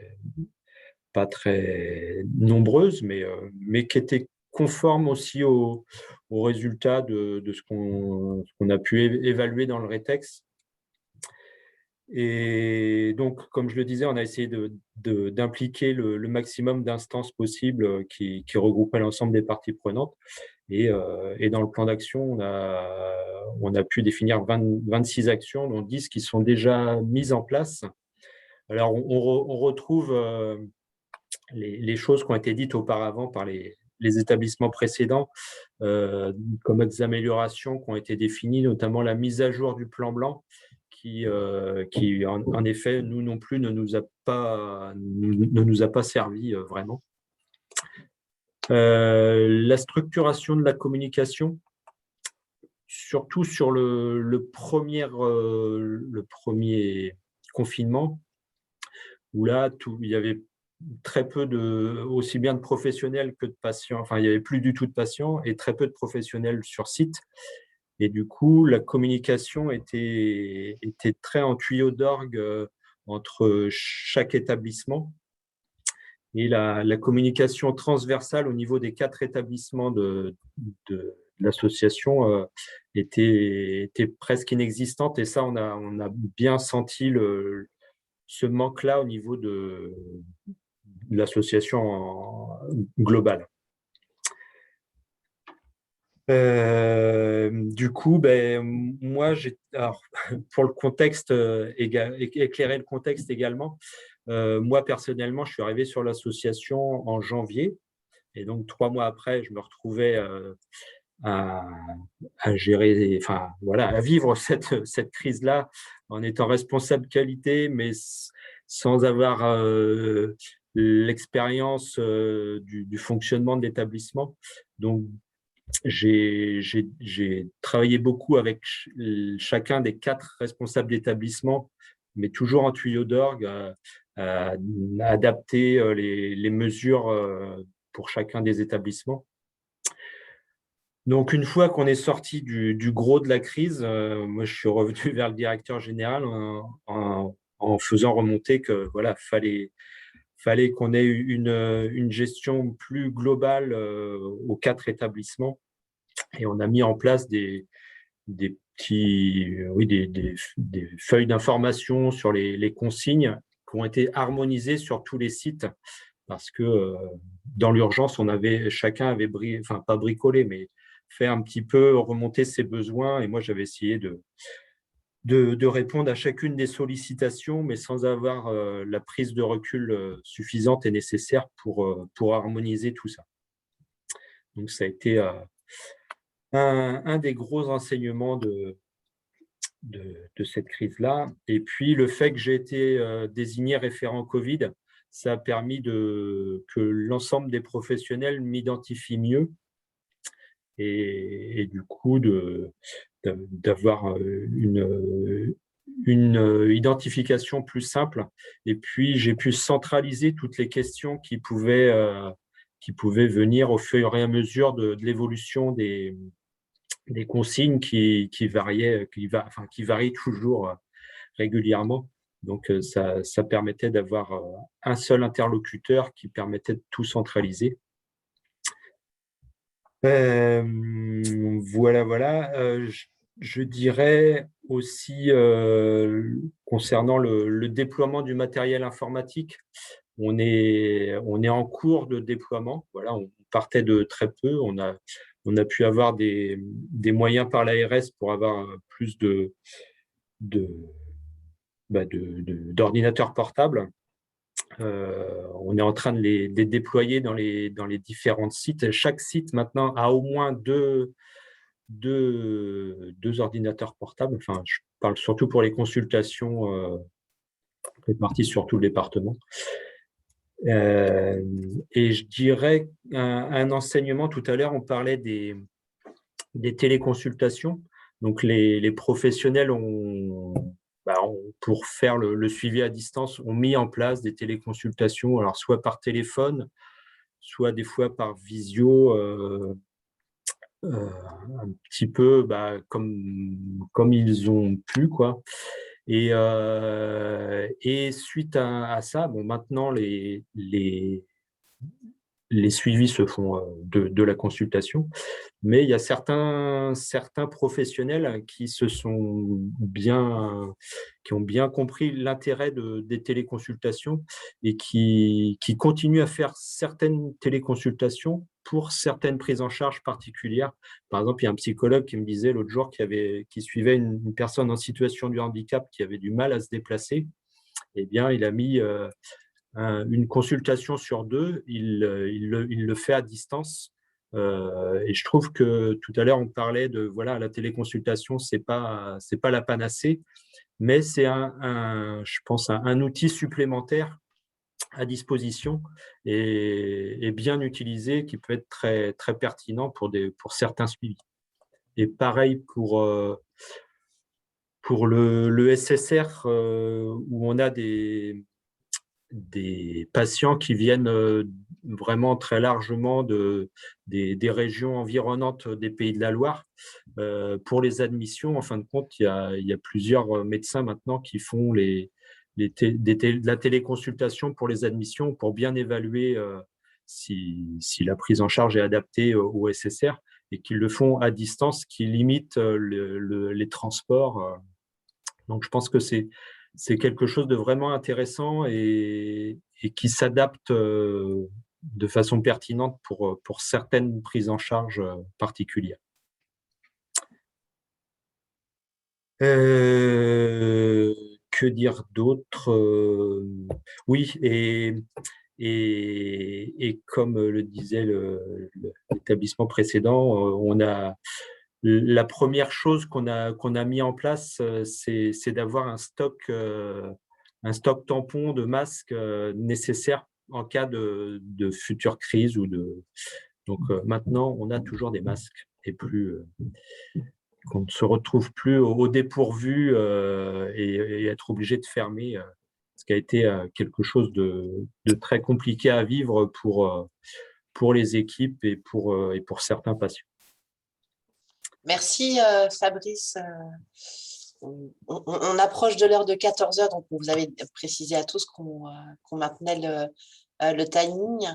On va peut-être prendre le temps de quelques questions en attendant qu'elles arrivent sur le chat. Je crois que Fabrice t'a mis en exergue un autre aspect et vraiment, je te remercie d'avoir accepté ce partage d'expérience sur la question de la préparation. On parlait des plans blancs qui étaient pas toujours adaptés, mais en tout cas, ils permettaient au moins de se dire comment on s'organise, en termes de gestion de crise. Et ça pose la question, mais comme l'a évoqué les autres intervenants, de est-ce qu'on était vraiment prêt? Est-ce qu'on avait suffisamment anticipé les éléments pour pouvoir, on va dire, affronter cette gestion de crise comme il le fallait? Tu as évoqué aussi quelque chose de très intéressant, c'est que tu as débarqué dans un établissement 2 mois avant 2 mois avant la crise et la nécessité de la mémoire. Et le retour d'expérience sert à ça, c'est-à-dire de garder la mémoire des décisions qu'on a pu prendre et pourquoi on a fait le choix de telle et telle décision, pourquoi on ne veut pas, et comme ça a été dit, plus jamais on ne fermera, pourquoi on ne veut plus jamais fermer, pourquoi la téléconsultation, elle est adaptée dans certaines circonstances et dans pas d'autres. Je trouve ça extrêmement intéressant de aussi prendre ce recul-là en disant se préparer, c'est aussi garder la mémoire du vécu. Je regardais juste une petite aparté, une émission hier qui disait qu'à l'heure du numérique actuel, contrairement à ce qu'on pouvait garder en mémoire des crises, alors c'était sur des crises liées à des problématiques climatiques, il y a quelques siècles, on gardait des ouvrages et qu'on conserve bien dans les bibliothèques ou dans les archives départementales ou municipales. Et à l'heure du numérique, on a peut-être tendance à perdre cette mémoire-là, qu'on ne consigne pas dans des registres papier.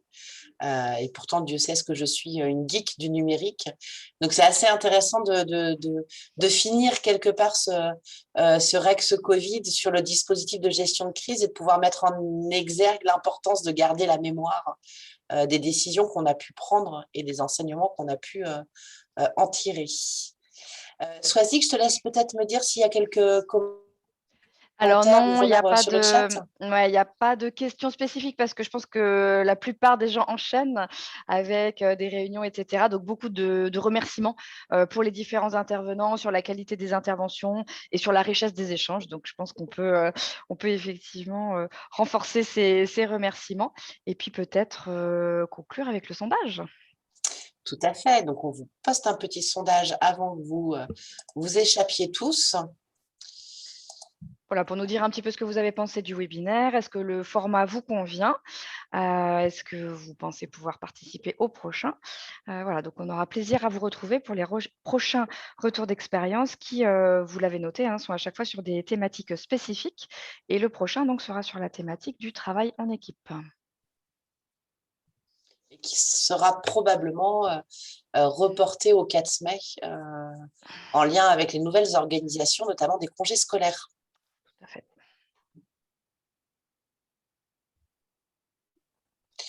Et on en profite aussi pour vous partager si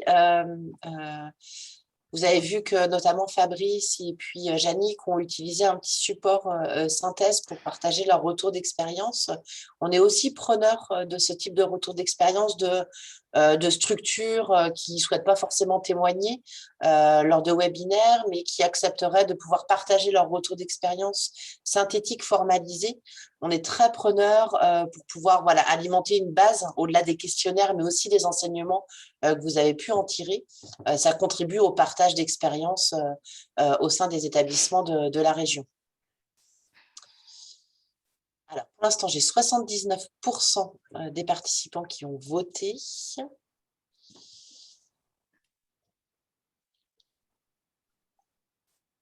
Mais si on nous déduit, nous, je pense qu'on est pas mal.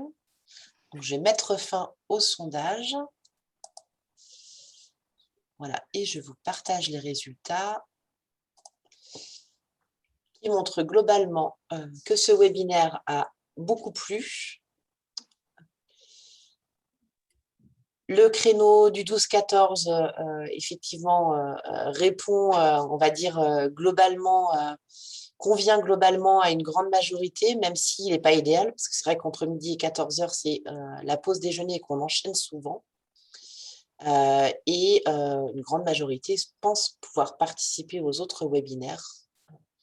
Donc, ce qui est plutôt positif, n'est-ce pas, Swazik? Tout à fait, oui. Merci beaucoup à tous pour vos réponses. Donc, on va arrêter de partage, voilà. Sachant que pour les personnes qui ont eu des difficultés pour suivre le webinaire en entier, on pourra bien sûr remettre un replay sur le site de Calirel. Voilà, merci infiniment à tous nos intervenants, à la qualité des interventions. Je crois qu'on peut synthétiser sur le fait que le retour d'expérience, c'est utile à bien des niveaux. J'utilisais le terme de résilience et singularité. Je pense que c'est important de garder ça en tête.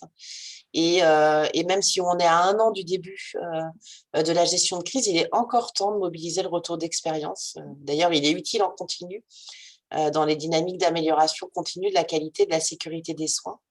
Donc, on vous donne rendez-vous très vite pour notre prochain webinaire et bien entendu, on vous partage le replay et les présentations des différents intervenants.